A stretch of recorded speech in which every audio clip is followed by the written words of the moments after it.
দর্শক, আমাদের দুই সহকর্মী শাকিল হাসান এবং ভাস্কর ভাদুরী আমাদের সাথে যোগ দেবেন। আমরা শুরুতেই মৎস্য ভবন এলাকায় যেতে চাই, সেখানে শাকিল হাসান আছেন। শাকিল, আন্দোলনকারীরা কি বলছেন একটু বিস্তারিত জানতে চাই তাদের কথা।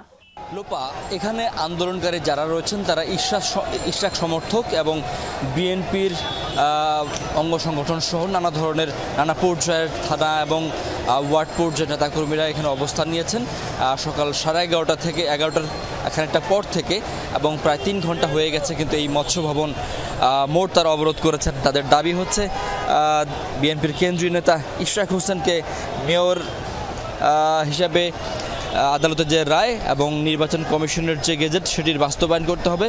ইশরাক হোসেনকে মেয়র হিসেবে শপথ গ্রহণ করাতে হবে এবং সেটি দ্রুত করার জন্য তাদের দাবি। এবং গত কয়েকদিন ধরে তারা দক্ষিণ সিটি কর্পোরেশন অবরোধ করছিলেন, সড়ক অবরোধ করছিলেন।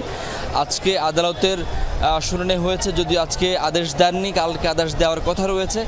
কিন্তু আন্দোলনকারীরা বলছেন যে আদালতের যে এর আগে আদেশটি এসেছিল এবং নির্বাচন কমিশনের যেটি গেজেট প্রকাশ করা হয়েছে সেটির ব্যত্যয় ঘটানোটা ঠিক হবে না, এবং ইশরাক হোসেনকে অতি দ্রুত মেয়র হিসেবে শপথ গ্রহণ করানোর ব্যবস্থা করতে হবে। এবং পাশাপাশি আজকে এই আন্দোলন থেকে আরেকটি দাবিও কিন্তু উঠেছে। বিএনপি নেতাকর্মীরা বলছেন যে অনির্বাচিত সরকারের থেকে নির্বাচিত সরকার ভালো এবং তারা দ্রুত সময়ের মধ্যে নির্বাচন দাবি করেছেন। তারা স্লোগান দিচ্ছেন যে এই মুহূর্তে দরকার আসলে বাংলাদেশের জন্য একটি নির্বাচিত সরকার। বাংলাদেশের অন্যান্য যে বিষয়গুলো, রাজনৈতিক যে সংকটগুলো সামনে এসছে সেই সংকটগুলো মোকাবেলা করার জন্য নির্বাচিত সরকারই একমাত্র উত্তম পন্থা বলে তারা মনে করছেন।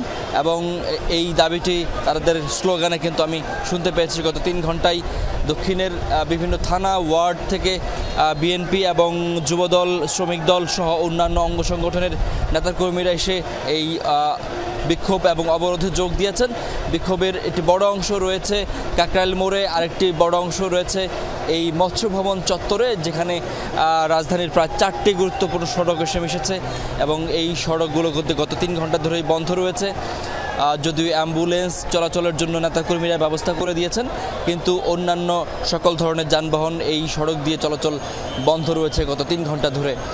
যদিও এর প্রভাবও পড়েছে, কিন্তু নেতাকর্মীরা বলছেন সাধারণ মানুষের অধিকার এবং এই জনতার রায় বাস্তবায়ন করার জন্য তারা ইশরাক হোসেনকে মেয়র পদে শপথ গ্রহণ করানোর জন্য তাদের যে আন্দোলন সেটি আদতে জনগণের আন্দোলন, এবং এই আন্দোলনে সফল হলেই তারা কেবল ঘরে ফিরবেন, নইলে তারা আসলে ঘরে ফিরবেন না। এবং তাদের যে আরেকটি দাবি রয়েছে যে নির্বাচিত সরকার প্রতিষ্ঠিত করতে হলে অতি দ্রুত নির্বাচন দরকার, সেই দাবি তারা আদায় করে ছাড়বেন বলছেন।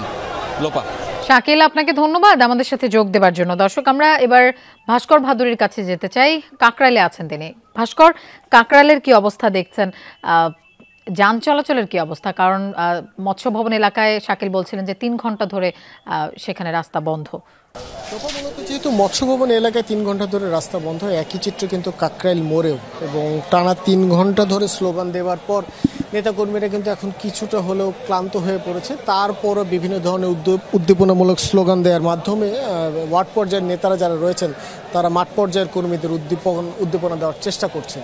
একটু পেছনের দিকে যদি যাই, সকাল 11:15টার সময় ইশরাক হোসেনের মেয়র পদে শপথ গ্রহণ অনুষ্ঠান দ্রুততম সময় করার জন্য কিন্তু নেতাকর্মীরা দাবি নিয়ে প্রাথমিকভাবে মৎস্য ভবন এবং তার পরবর্তীতে কিন্তু সরাসরি যমুনার সামনে এসে অবস্থান নেয়।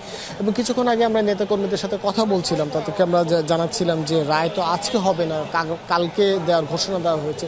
সেক্ষেত্রে তারা কিন্তু আমাদেরকে বলেছেন যে ওপর থেকে যতক্ষণ না পর্যন্ত নির্দেশনা আসে ততক্ষণ পর্যন্ত কিন্তু তারা এখানে অবস্থান করবেন। এবং একই সাথে তারা বলছে যে যেহেতু ঢাকা দক্ষিণ সিটি কর্পোরেশনের মানুষ গত 9 মাস ধরে কাঙ্ক্ষিত সেবা পাচ্ছে না, সেক্ষেত্রে ঢাকা মহানগরের মানুষের কাঙ্ক্ষিত সেবা নিশ্চিত করার জন্যই কিন্তু তাদের এই অবস্থান কর্মসূচি। এবং যতক্ষণ না পর্যন্ত আদালতের রায় অথবা অন্য সেটা যে কোনো পন্থাতেই হোক ইশরাক হোসেনকে দ্রুততম সময়ে দায়িত্ব বুঝিয়ে দেয়া না হবে ততক্ষণ পর্যন্ত কিন্তু তাদের এই কার্যক্রম চলবে। আপনি জানেন যে আজকে প্রথম 6 দিন কিন্তু ঢাকা দক্ষিণ সিটি কর্পোরেশনের যে অফিস নগর ভবনের সামনে তাদের অবস্থান ছিল। 7ম দিনের মতো আজকে তারা যমুনার সামনে এসে অবস্থান নিয়েছেন, এবং তারা কিন্তু বিভিন্ন সময় বলছেন যে স্থানীয় সরকার মন্ত্রণালয়ের একটি পক্ষের ষড়যন্ত্রের কারণেই কিন্তু ইশরাক হোসেনকে তার দায়িত্বভার বুঝিয়ে দেওয়া হচ্ছে না, যেহেতু ষড়যন্ত্র এবং ফ্যাসিস্টের মতো আচরণ চলছে।